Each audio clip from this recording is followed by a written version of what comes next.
तो हेलो साथियों, नमस्कार। स्वागत है आपका अपने चैनल सक्सेस जंक्शन एक कदम सफलता की ओर में। और हम लेकर के आ गए हैं आपके लिए एमपी पुलिस कांस्टेबल 2023 31 अगस्त थर्ड शिफ्ट का एग्जाम एनालिसिस। आज के जो प्रश्न है वो हमें सूरज सिंह जी बलिया यूपी से हैं, इन्होंने भेजे हैं। और अभिषेक जी, इनके 78 नंबर आए हैं। इन्होंने काफ़ी सारे प्रश्न हमारे पास में भेज दिए हैं।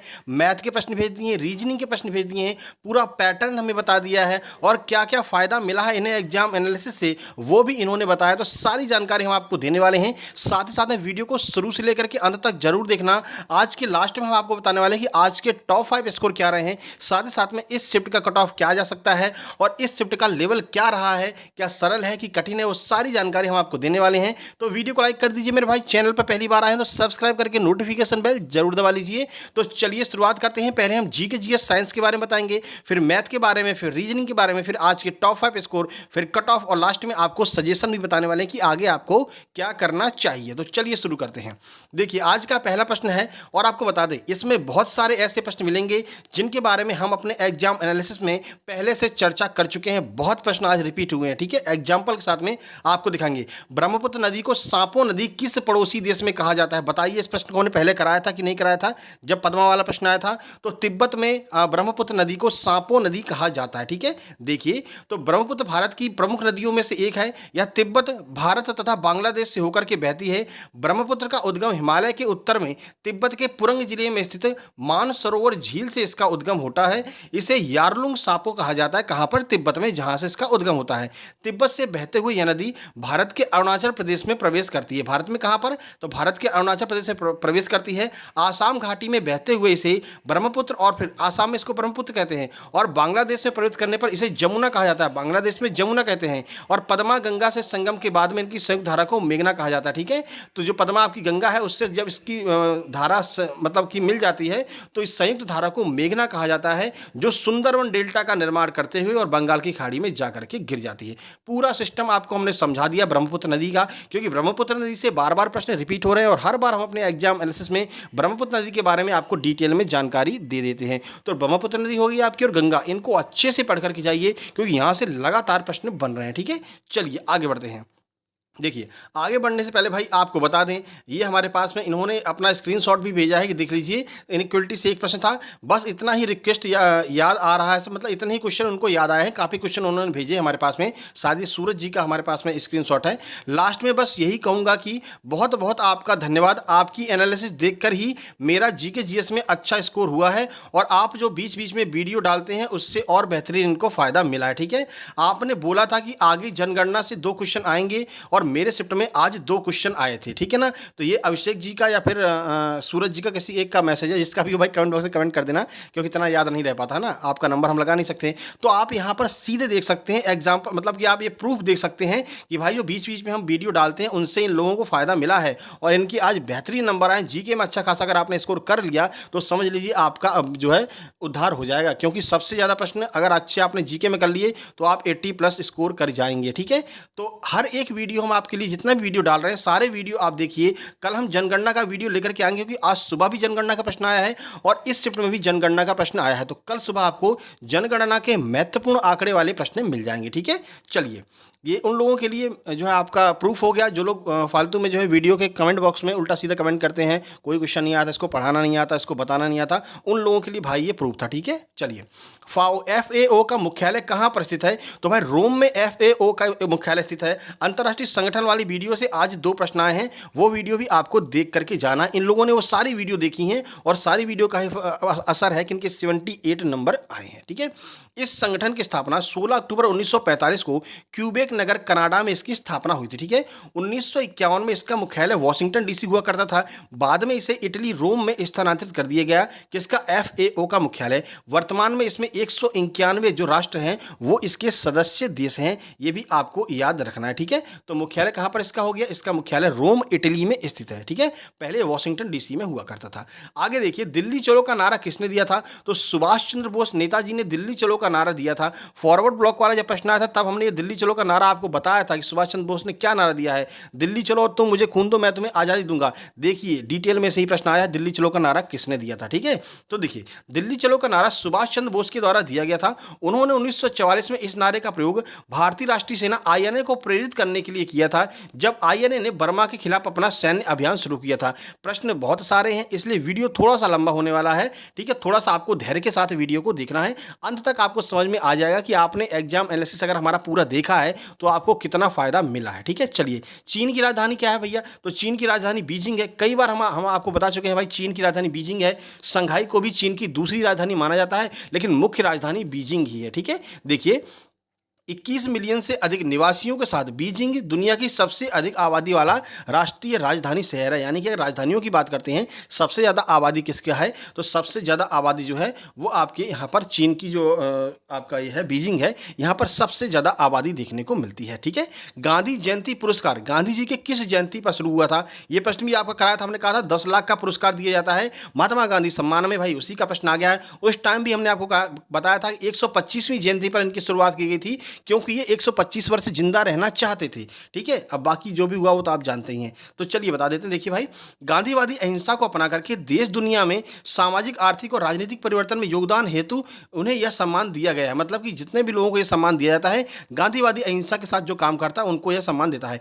गांधी जी 125 साल जीने की ख्वाहिश व्यक्त करते थे, जो पूरा नहीं कर सके। भारत सरकार उनके 125वें साल में गांधी शांति पुरस्कार शुरू करती है। बीते 18 जून 2021 को यह पुरस्कार दिया जा चुका है, ठीक है। लास्ट में 18 जून 2021 को लास्ट बार यह पुरस्कार दिया गया था, और इस पुरस्कार के बारे में डेट हम ऑलरेडी पहले आपको एग्जाम एनालिसिस में करा चुके हैं, जब 10 लाख वाला प्रश्न आया था, ठीक है। चलिए आगे बढ़ते हैं भाई।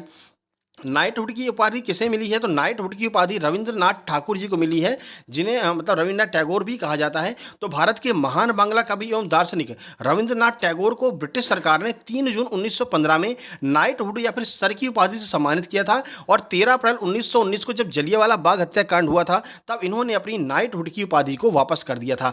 आज सुबह भी गांधी जी का प्रश्न आया था। तो देखो भाई, आपके लिए महत्वपूर्ण क्या है? तो जलियांवाला बाग हत्याकांड आपके लिए बहुत महत्वपूर्ण है। कौन सा कानून आया, किसकी वजह से ये हुआ था, किसने कौन सी उपाधि लौटाई, और कितने लोग उसमें शहीद हुए थे, कहां पर है जलियांवाला बाग, आपको अच्छे से एक सरसरी निगाह में पढ़ लेना है। आज सुबह भी आया था प्रश्न यहां से गांधी जी वाला, और शाम को ये नाइटहुड वाला आ गया, ठीक है। दूसरी बात, 1857 की क्रांति भी आपको अच्छे से पढ़ लेनी है सरसरी निगाह में, यहां से भी आगे प्रश्न बन सकते हैं भाई, ठीक है। चलिए आगे बढ़ लेते हैं। देखिए, एशियाई विकास बैंक, ये दूसरा प्रश्न है अंतर्राष्ट्रीय संगठन के मुख्यालय से। तो एडीबी का मुख्यालय कहां पर है? तो मनीला में एडीबी का मुख्यालय है, फिलीपींस में, ठीक है। ये अंतर्राष्ट्रीय संगठन वाली वीडियो से हमारे दूसरा प्रश्न है। देखिए, तो एशियाई विकास बैंक एडीबी एक क्षेत्रीय विकास बैंक है, जिसकी स्थापना 19 दिसंबर 1966 को एशियाई देशों के आर्थिक विकास के लिए किया गया था। तो एशिया में जितने भी देश हैं उनमें जो है आर्थिक विकास किया जा सके, उसके लिए एडीबी की स्थापना की थी। इसका मुख्यालय फिलीपींस के मनीला नामक स्थान पर है, ठीक है। चलिए आगे बढ़ते हैं भाई। सफेद टाइगर के लिए कौन सा राष्ट्रीय उद्यान प्रसिद्ध है? देखिए, राष्ट्रीय उद्यान से आज सुबह एक प्रश्न आया था, इस शिफ्ट में भी एक प्रश्न आया, तो एक सरसरी निगाह में मध्य प्रदेश के उद्यानों को आपको देख लेना है, ठीक है। देखिए, तो बांधवगढ़ राष्ट्रीय उद्यान जो है मध्य प्रदेश का, सफेद टाइगर के लिए फेमस है, ठीक है। देखिए, अगर बांधवगढ़ नहीं ऑप्शन में हो तो मुकुंदपुर दिया गया होगा, वो भी आपका रीवा में ही स्थित है, वो भी फेमस है। देखिए, मध्य प्रदेश के रीवा राज्य की पूर्व रियासत में बांधवगढ़ राष्ट्रीय उद्यान के वेबसाइट में सफेद बाघों की तस्वीरें दिखाई गई हैं, और कहा गया कि बांधवगढ़ की जंगल अतीत में सफेद बाघों की जंगल थे। आज बांधवगढ़ में 46 से 52 नारंगी रंग के बाघ निवास कर रहे हैं, जो भारत में किसी भी राष्ट्रीय उद्यान में बाघों की आबादी का सर्वाधिक है, ठीक है। तो सबसे ज्यादा सफेद बाघ जो है वो आपके मुकुंदपुर रीवा हो या फिर आपका बांधवगढ़ रीवा हो, इस नेशनल पार्क में पाए जाते हैं, ठीक है भाई। चलिए आगे बढ़ते हैं। अब देखिए, जनगणना हमने कहा था लास्ट में कि भाई जनगणना से प्रश्न पूछे जाएंगे, ठीक है ना, पढ़ करके जाना। आज दो क्या तीन प्रश्न आपके जनगणना से ही पूछे गए। देखिए, तो 2011 की साक्षरता दर में पहले स्थान पर कौन है, यानी सबसे साक्षर राज्य कौन सा है? तो सही आंसर है केरल। केरल सबसे साक्षर राज्य है। देखिए, तो 94% साक्षरता दर के साथ केरल भारत में पहले स्थान पर है। 94% लोग यहां पर साक्षर हैं, ठीक है। और पहला पूर्णतः संविधान साक्षर कौन है? तो वो भी आपका केरल ही है। अब इसी से रिलेटेड एक और प्रश्न पूछा गया था, सबसे कम साक्षरता दर किसकी है? तो हम साथ में बता देते हैं, सबसे कम साक्षरता दर बिहार की है, ठीक है। अब इसके लिए एक्स्ट्रा प्रश्न बनाने की जरूरत तो है नहीं, एक्स्ट्रा बनाएंगे टाइम खराब होगा। तो बिहार जो है सबसे कम साक्षरता है, और सर्वाधिक साक्षरता केरल की है। One school one IAS program किसने चालू किया है? केरल सरकार ने चालू किया है, ये भी आपको याद रखना, ठीक है। तो ये दो प्रश्न हो गए, एक तो सर्वाधिक साक्षर और एक सबसे कम साक्षर, दोनों प्रश्न आज पूछे गए थे जनगणना से, ठीक है। सफेद फास्फोरस का सूत्र क्या होता है आपसे पूछा गया है। तो कोई भी फास्फोरस हो, P4 इसका सूत्र होता है, रासायनिक सूत्र आपसे पूछा गया था, ठीक है। तो फास्फोरस कई रंगों में पाया जाता है, जैसे लाल फास्फोरस, सफेद फास्फोरस, काला फास्फोरस, और ये आपका P4 इसका आणविक सूत्र होता है फास्फोरस का, ये भी आपको याद रखना है भाई, ठीक है। आमू दरिया नदी कहां पर बहती है? अपने भारत के पड़ोसी देश में, किस पड़ोसी देश में आमू दरिया नदी बहती है? तो अफगानिस्तान इसका बिल्कुल सही नदी हो जाए, वो सही आंसर हो जाएगा। चलिए आमू दरिया नदी के बारे में आपको बता दें तो इस नदी का जल मुख्य तौर पर अफगानिस्तान, किर्गिस्तान, ताजिकिस्तान, तुर्कमेनिस्तान और क्या नाम है यार इसका, उल्टा सीधा नाम है, उज्बेकिस्तान, ठीक है, उज्बेकिस्तान के द्वारा साझा किया जाता है, ठीक है। जैसे अपना सिंधु, चिनाब, झेलम, ब्यास, रावी वाला है ना सिस्टम कि 3 नदियां जो है पाकिस्तान ज़्यादा जल लेगा और बाकी भारत लेगा, वैसा ही सिस्टम यहाँ पर भी है, ठीक है। लेकिन देखिए इसमें पूछा गया कि भारत के किस पड़ोसी देश में, तो भारत का पड़ोसी कौन है? अफगानिस्तान है ना, बाकी ये लोग तो बहुत दूर दूर है हमसे, तो आंसर आपका क्या हो जाएगा? आंसर आपका अफगानिस्तान ही हो जाएगा इसका, ठीक है। बाकी हमने बता दिया भाई कहाँ कहाँ बहती है, देख लीजिए। आमू दरिया नदी का अधिकांश जल ताजिकिस्तान में बहता है 72.8%, ठीक है, जबकि अफगानिस्तान और उज्बेकिस्तान में इसका जल प्रवाह 14.6 और 8.5% ही बहता है। चलिए देख लीजिए, आमू दरिया नदी हमने आपको बता दी, ठीक है। तो अगल बगल की भी यहाँ से प्रश्न आ रहे हैं, ठीक है, भारत के पड़ोसी देशों से। देखिए वायु प्रदूषण के लिए जैविक घटक क्या है, बताइए, आप खुद बोलेंगे, बताएंगे कि नहीं? ये लाइकेन के बारे में हमने आपको पढ़ाया था ना कि अगर जहाँ पर लाइकेन कम पाए जाते हैं समझिए वहाँ पर सबसे ज़्यादा प्रदूषण है, ठीक है। तो वायु प्रदूषण का संकेतक जैविक में कौन है? तो जैविक संकेतक लाइकेन होता है। देखिए तो वायु प्रदूषण के लिए लाइकेन अच्छे जैव संकेतक के रूप में कार्य करते हैं। पीएच की विविधता में लगभग 6.0।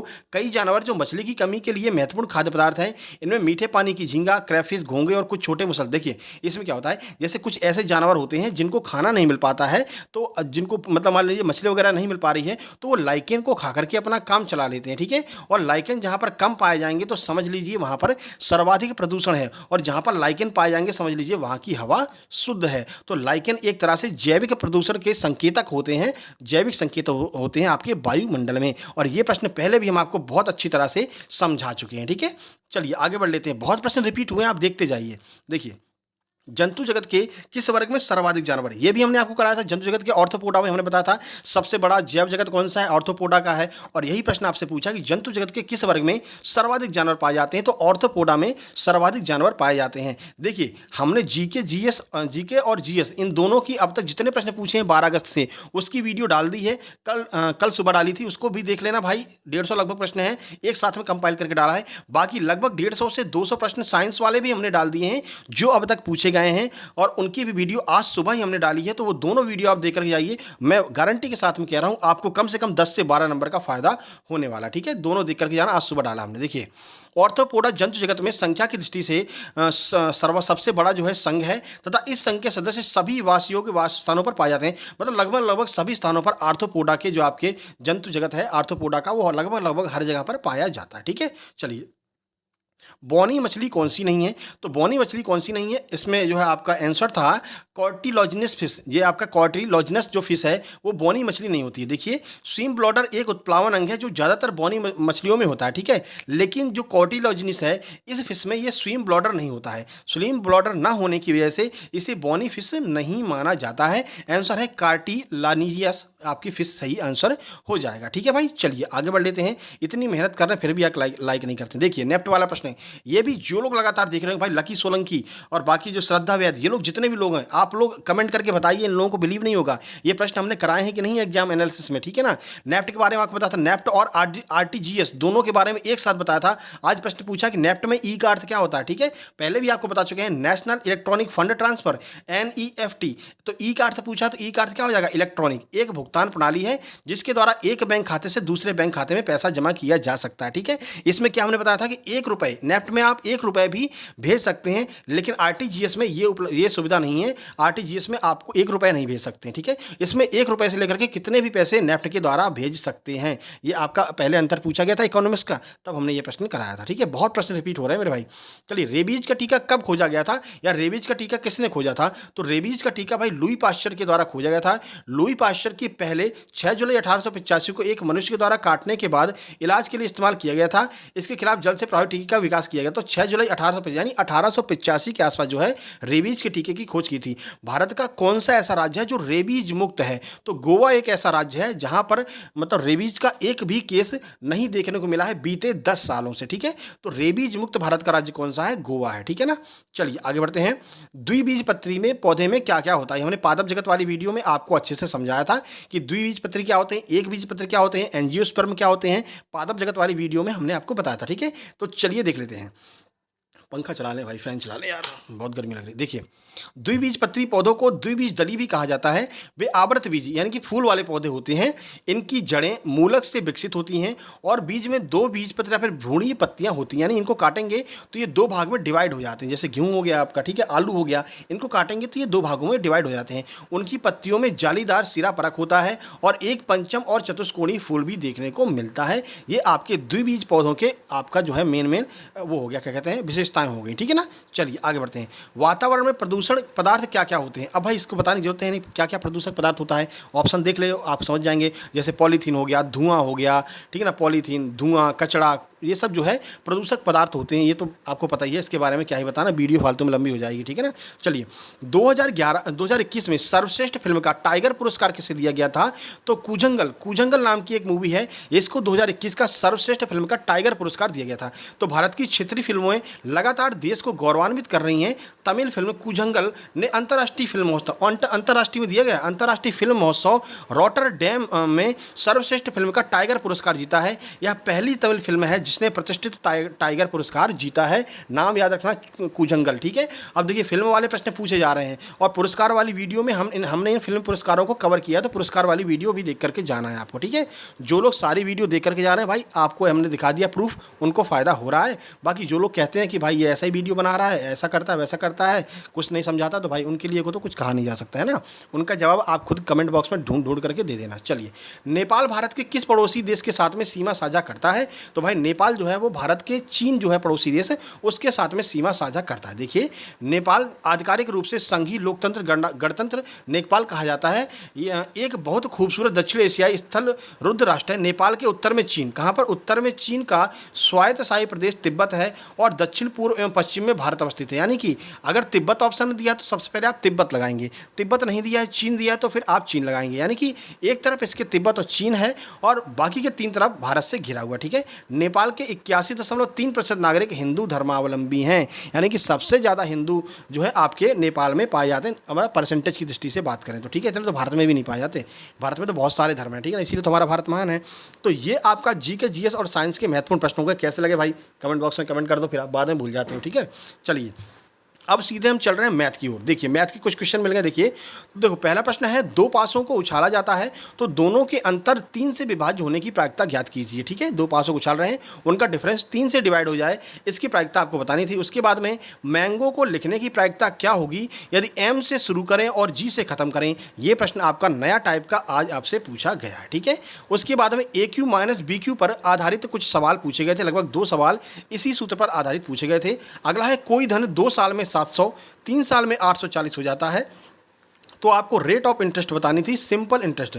सिंपल यानी कि एसआई से आपके 4 प्रश्न आए थे और 1 प्रश्न आपका सीआई का पूछा गया था। 5 प्रश्न एसआई सीआई। भाई पुराना पैटर्न रिपीट हो रहा है, अब समझ लो। ठीक है, आगे दिखाते हैं हम कैसे कह रहे हैं। तो मिरर इमेज के भी प्रश्न आने लगे हैं, मिरर इमेज बीच बंद हो गया था, सीआई एसआई के प्रश्न फिर से बढ़ने लगे हैं। देखिए, स्पीड टाइम डिस्टेंस से 2 प्रश्न थे, जियोमेट्री से भी आपके 2 प्रश्न पूछे गए थे, कोण वगैरह के, एक अंतर कोण और ये जो कोण वाले होते। ठीक है, बॉडमास के 4 प्रश्न, एल्जेब्रा का 1 प्रश्न पूछा था, एक क्या 2 प्रश्न मान लीजिए, ए क्यू माइनस बी क्यू वाला। ठीक है, एक प्रश्न आपका करनी का, एलसीएम एचसीएफ से 2 से 3 प्रश्न पूछे गए हैं, परसेंटेज के 4 प्रश्न, और सीआई से बात करते हैं तो 1 प्रश्न आपका आज सीआई का आया है और 4 प्रश्न आज आपके एसआई के देखने को मिले हैं। 5 प्रश्न दोनों को मिला करके आए हैं। तो जो लोग एसआई सीआई छोड़ दिए थे भाई, फिर से पढ़ना शुरू कर दो, जिनका आगे एग्जाम है। टाइम एंड वर्क से 1 प्रश्न है, प्रॉफिट लॉस से 3 से 4, जिसमें डिस्काउंट के प्रश्न भी आने लगे हैं। 2 प्रश्न सिंप्लीफिकेशन, मिक्सचर एलिगेशन के 3 प्रश्न हैं। आयु से आपके 2 प्रश्न हैं, मेंसुरेशन के 2 हैं, 1 प्रश्न एवरेज से, और रेशियो से 2 से 3 प्रश्न आपके पूछे जा रहे हैं। मैथ का पूरा सिस्टम समझा दिया। रीजनिंग की ओर चलते हैं, रीजनिंग के भी कुछ प्रश्न मिले हैं। कैलेंडर से आपके 2 प्रश्न आज पूछे गए हैं रीजनिंग में, देख लीजिए। 3 प्रश्न पूछे हैं रीजनिंग में कैलेंडर से। देखिए, पहला प्रश्न है, कल से 2 दिन पहले रविवार था, तो कल के 2 दिन बाद कौन सा दिन होगा? इस तरह के 2 प्रश्न पूछे हैं। आंसर जिसका जिसका आपका आता जाता है कमेंट बॉक्स में कमेंट करते जाइए। 5 सितंबर 2000 को शुक्रवार है, तो 5 सितंबर 2001 को कौन सा दिन होगा? ये प्रश्न एग्जैक्ट यही प्रश्न पूछा था। उसके बाद में एक और प्रश्न था जो आपके दिन पर आधारित था, जैसा पहला प्रश्न था आज के इतने दिन बाद ये है, तो आज के उतने दिन बाद क्या होगा, एक और ऐसा प्रश्न था। ठीक है, 2 प्रश्न आपके घड़ी के पूछे गए हैं। पहला प्रश्न है, मिनट की सुई के द्वारा 20 सेकंड में कितने डिग्री का एंगल बनेगा? एक ये प्रश्न था, और एक आपका मिरर इमेज में जो है आपका प्रश्न पूछा गया था। घड़ी में कुछ टाइमिंग हो रही थी, मिरर में क्या टाइमिंग दिखाएगा। ठीक है, उसके बाद देखिए एक प्रश्न आपका मतलब कि अंतर से पूछा गया, इनमें से कौन सा अलग है? पेरिस, न्यूयॉर्क, बर्लिन, टोक्यो, इनमें से कौन सा अलग है, भिन्न कौन सा है, ये आपको कमेंट बॉक्स में बताना है। उसके बाद में एम्बेडेड फिगर से 2 से 3 प्रश्न पूछे गए थे निहित आकृति से। अगली आकृति नेक्स्ट आकृति कौन सी होगी? तो 2 प्रश्न यहाँ से बने थे। एनालॉजी के 3 प्रश्न, कोडिंग डिकोडिंग के बता रहे हैं भाई, 5 से 6 प्रश्न कोडिंग डिकोडिंग के आ रहे हैं। अच्छे से प्रैक्टिस करके जाइए। आज एक प्रश्न इनइक्वलिटी का फिर से आया था। ठीक है, इनइक्वलिटी वही ए बी से बड़ा मतलब A greater than less than B, ऐसा वाला जो होता। ठीक है, ओ भाई वीडियो लंबी हो रही है। चलिए, शब्दों का क्रम संयोजन 2 प्रश्न पूछे गए। मैथमेटिकल ऑपरेशन से 2 प्रश्न। सिटिंग अरेंजमेंट जरूर नहीं आया है। मिरर इमेज से 2 प्रश्न देखने को मिले, यानी कि मिरर इमेज फिर से आने लगा भाई, तो आगे आपका वाटर इमेज भी आएगा। आइदर और नाइदर और हालांकि ये नहीं आ रहे हैं, लेकिन इनका कुछ कहा नहीं जा सकता। 5 तारीख के बाद ये प्रश्न रिपीट हो सकते हैं, क्योंकि रिपीट मूड में फिर से चल पड़ा है कौन? व्यापम। ठीक है, मिसिंग लेटर 2 रैंकिंग के 2 प्रश्न। त्रिभुज गिनने के लिए आया था, केवल त्रिभुज आया था। 3 प्रश्न त्रिभुज काउंटिंग के आज आए थे। नंबर सीरीज के 2 प्रश्न, और 3 प्रश्न आपके अल्फाबेटिक सीरीज से भी आए थे। ठीक है, वेन डायग्राम के 3 प्रश्न और कथन एवं निष्कर्ष से 2 प्रश्न पूछे गए थे। ये पूरा आपका सिस्टम हो गया। ओवरऑल की बात करते हैं, जीके जीएस के 26 प्रश्न, साइंस के 10 प्रश्न, मैथ के 30 प्रश्न और रीजनिंग के 35 प्रश्न। इस तरह से कुल 100 नंबर का सिस्टम आपका यहाँ पर बन गया है भाई। ठीक है, चलिए टॉप 5 स्कोर देखते हैं। बहुत नंबर खींचे हैं आज। सूरज जी ने ही बताया था कि उनके 78 नंबर हैं। उनके आगे जो एक लड़का था उसके 90 नंबर थे, बगल वाले के 81 नंबर थे। ठीक है, उसके बाद में 78, 75, 73 ये नंबर आज के टॉप 5 नंबर है। यानी कि आपकी जो ये शिफ्ट है वो सिंपल रही है, simple to moderate. Cut off की बात करते हैं भाई, तो 75 के आसपास जो भी हैं, 75, 72 से लेकर के 75 तक जो लोग भी हैं, वो अपने फिजिकल की तैयारी शुरू कर दीजिए। आपका बिल्कुल फिजिकल में कॉल आने वाला है। ठीक है भाई, चलिए सजेशन बता दे भाई। देखो, अल्फ़ाबेट आपको अच्छे से याद कर लेना है। जनगणना की वीडियो कल सुबह आ जाएगी, सुबह मॉर्निंग में। कल 3 शिफ्ट में आपका एग्जाम है।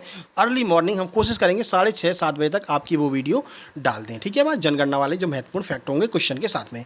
वर्ल्ड हिस्ट्री आप पढ़ करके जाइए, ये सारी वीडियो हमने बना रखी है भाई। पादप जगत, काउंटिंग फिगर, मिरर इमेज बना चुके हैं, मिरर इमेज देखकर जाना। Economics by Success Junction search कर लेना, इकोनॉमिक्स की वीडियो आ जाएगी। उसमें नेफ्ट वगैरह का, आरबीआई क्या, ये सब हमने पढ़ा रखा है। आरटीजीएस क्या होता है। ठीक है, करंट अफेयर भी आपको देख करके जाना है। उसके बाद में बात करते हैं भाई, आज सुबह हमने वीडियो डाली है भाई, सुबह वाली वीडियो जरूर देख करके जाना। उसमें हमने 150 प्रश्न साइंस के अब तक जो पूछे गए हैं उनको डाला है। कल सुबह डाली थी हमने जीके जीएस और आपके एमपी जीके के करंट अफेयर के प्रश्न अब तक जितने पूछे गए उनको कल हमने करा दिया था।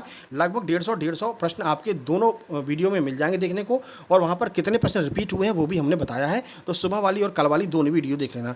ये हमारा ऑफिशियल टेलीग्राम चैनल है, यहाँ पर आपको पीडीएफ मिल जाएगी, लिंक डिस्क्रिप्शन बॉक्स में है, ज्वाइन कर लेना, नहीं तो सर्च करके ज्वाइन कर लेना टेलीग्राम पर। दूसरा फ्री स्टडी मटेरियल का चैनल है आपका सक्सेस जंक्शन लाइव, इसकी भी लिंक डिस्क्रिप्शन बॉक्स में है। ये एक तरह का डिस्कस ग्रुप है, आप कुछ भी जानकारी यहाँ पर ले सकते हैं, लिख करके पूछ सकते हैं। फ्री में बुक्स भी आपको यहीं पर अवेलेबल है। राकेश यादव सर के class notes, Aditya Ranjan sir के नोट्स, आदित्य पटेल सर के नोट्स, एसएससी सीजीएल रैंक 1 के सारे नोट्स, फिजिक्स, केमिस्ट्री, बायोलॉजी सब कुछ यहाँ पर आपको पीडीएफ फॉर्म में उपलब्ध है भाई, डाउनलोड कर लेना। आबकारी, पटवारी, वनरक्षक तीनों के पेपर भी एक साथ में उपलब्ध है इस ग्रुप में, लिंक डिस्क्रिप्शन बॉक्स में जा करके डाउनलोड कर लेना भाई। ठीक है, लेकिन ये सुविधा केवल सक्सेस जंक्शन के सब्सक्राइबर्स के लिए है, तो चैनल को सब्सक्राइब कर लीजिए, इस वीडियो को लाइक कर दीजिए। अगर हमारी मेहनत पसंद आ रही हो, कमेंट बॉक्स में कुछ अच्छा सा कमेंट कर देना, और इसको शेयर कर देना अपने उन सभी मित्रों के पास में जिनका आगे एग्जाम होने वाला है। बाकी फिजिकल में क्या कैसा सिस्टम बनेगा, सारी जानकारी हम आपको, जब तक आपकी ज्वाइनिंग नहीं हो जाती तब तक की जानकारी लगातार हम को देते रहेंगे। ठीक है, तो मिलते हैं कल। 3 पेपर हैं आपके, 3 शिफ्ट में एग्जाम है। तो पहले हम कल सुबह जनगणना वाली वीडियो कराएंगे, क्योंकि आज सुबह 2 प्रश्न आए हैं, इस शिफ्ट में 2 प्रश्न आए हैं, आगे प्रश्न बढ़ेंगे। ठीक है, 3 प्रश्न आए थे इस शिफ्ट में। ठीक है, तो कल सुबह मिलते हैं सबसे पहले जनगणना में, फिर फर्स्ट शिफ्ट, सेकंड शिफ्ट और थर्ड शिफ्ट, तीनों शिफ्ट के एग्जाम एनालिसिस में। तब तक के लिए नमस्कार, धन्यवाद।